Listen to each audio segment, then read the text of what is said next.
हमारे लिए आवश्यक होता है कि water, power, transport and communication, पानी चाहिए, बिजली चाहिए, कम्युनिकेशन की साधन चाहिए और रोड चाहिए।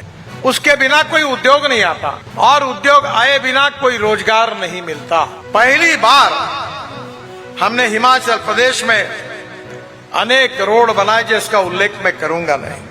केंद्रीय मंत्री नितिन गडकरी ने हमीरपुर लोकसभा क्षेत्र के तहत आने वाले कुटलेहड़ में चुनाव प्रचार किया। नितिन गडकरी हमीरपुर से बीजेपी प्रत्याशी अनुराग ठाकुर व कुटलेहड़ विधानसभा क्षेत्र के प्रत्याशी देवेंद्र भुट्टो के पक्ष में प्रचार कर रहे हैं।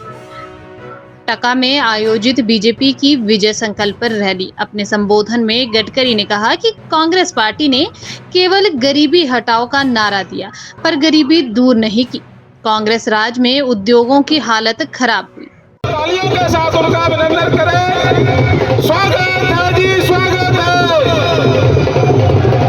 स्वागत है जी, स्वागत है। गडकरी जी को जय श्री राम, जी को जय श्री राम। बहनों और भाइयों, देश के विकास के लिए हमारे यहाँ दो क्षेत्र बहुत महत्वपूर्ण है। एक उद्योग क्षेत्र है और दूसरी हमारी खेती है, कृषि क्षेत्र है। अगर उद्योग क्षेत्र को अगर बढ़ावा देना है तो हमारे लिए यह आवश्यक होता है कि water, power, transport and communication, पानी चाहिए, बिजली चाहिए, कम्युनिकेशन की साधन चाहिए और रोड चाहिए। उसके बिना कोई उद्योग नहीं आता और उद्योग आए बिना कोई रोजगार नहीं मिलता। दूसरा क्षेत्र हमारे कृषि का क्षेत्र है। मैं भी किसान हूं। मेरे क्षेत्र में 3 चीनी मिलें चलाता हूं, पर आज कृषि क्षेत्र की भी स्थिति में 60 साल कांग्रेस पार्टी को मिले पर कोई बहुत ज्यादा फर्क नहीं आया। आज देश में 1947 में 90% आबादी गांव में रहती थी, पर आज की स्थिति ऐसी है कि केवल 60% आबादी गांव में रहती है।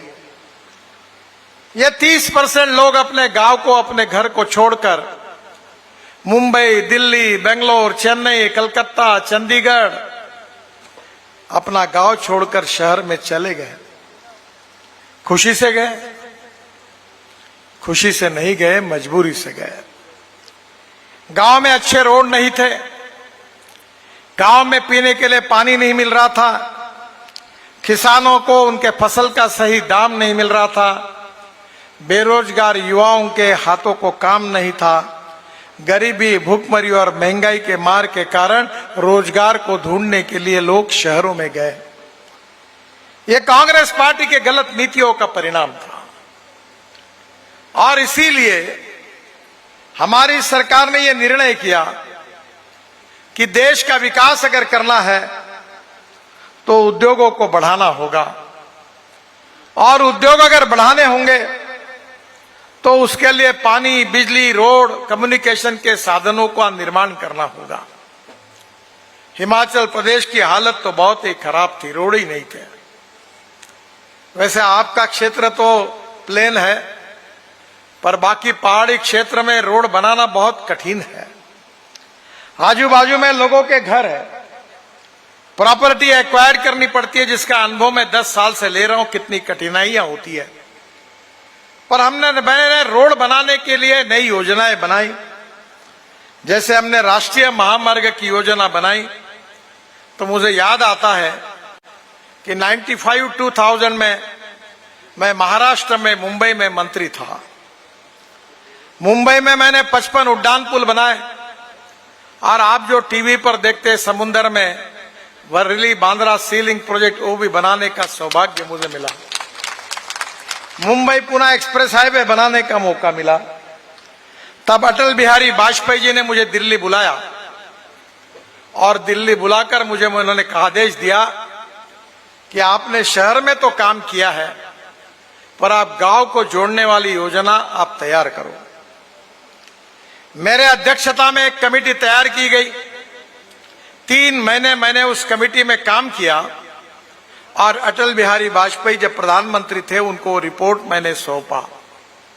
15 दिन के अंदर उसकी घोषणा हुई और उस योजना का नाम था प्रधानमंत्री ग्राम सड़क योजना। देश के इतिहास में पहली बार गांवों को मजबूत सड़कों से जोड़ने का काम हिंदुस्तान के इतिहास में किसी व्यक्ति ने किया है तो उसका नाम अटल बिहारी वाजपेयी है। यह मैं गौरव के साथ कह सकता हूं।